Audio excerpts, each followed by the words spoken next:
Nice chicken piece, sexy leg. Wow, Telugu పప్పు, తెలుగు వంకాయ, తెలుగు పులిహార, తెలుగు గోంగూర. ఒరే, ఇంత బాగా వంట చేసిన దేవత ఎవర్రా? సత్యమేనన్. ఈ వంటంతా చేసింది నేను. వేళ్ళు ఆయన గ్రహరాజు గారు. ఆయన ఉపగ్రహరాజు. ఎంత అందమైన తెలుగు పేర్లో కదా కుచల కుమారి. గ్రహరాజు గారు, మీ పెళ్ళైందా? అస్ఖలిత బ్రహ్మచారిని. ఎందుకీ బ్రహ్మచర్యం? ప్రపంచాన్ని మార్చాలంటే బ్యాచులర్ గానే ప్రయత్నించాలి. పెళ్ళైతే ప్రపంచాన్ని కాదు కదా, టీవీ ఛానల్ కూడా మార్చలేవు. డాడ్, వాట్ ఇస్ అస్కలిత? అస్కలిత అంటే లోపల నుంచి బాగా అగ్ని పర్వతాలు పైకి వచ్చేటప్పుడు మంచు పర్వతం దాన్ని తొక్కేయటం అస్కలిత అంటారు. ఎంత గొప్పవాడో కదమ్మా. మీరు అస్కలితమేనా? నువ్వు మాట్లాడుకుంటూ ఏదో వాగుడు.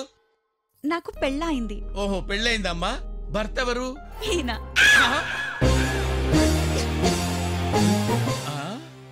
అదేంటి అస్కలిత అనేదో చెప్పాడు కదా.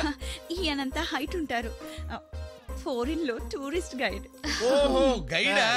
ఇంత హైట్ ఉంటారని చెప్పాలనుకున్నారా? చూసావమ్మా, భర్త విదేశాల్లో ఉన్న నలగని పువ్వులా ఉంది. అది భారత స్త్రీ నిగ్రహం అంటే. అదే విదేశాల్లో అయితే తినేవతలు పడేసేవాళ్ళు. ఫారిన్ లో అందరు ఇలాగే ఉంటారని నీకు ఎవరైనా చెప్పారా? ఈడెవడు కూర్చుంటే కూడా 6 feet ఉన్నాడు. గోపి. ఓహో, నువ్వేనా గ్యాంబ్లర్ గోపివి? మా బావతో పేకాటాడి ఓడించి నెగ్గినోడి నువ్వేనా? నువ్వు నాతో ఆడి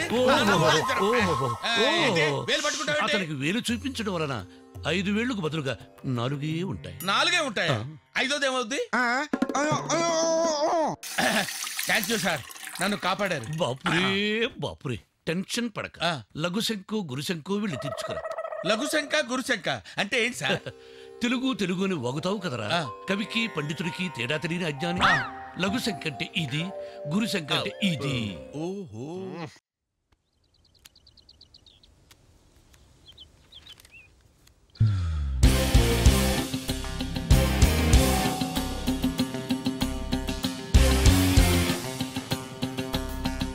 షో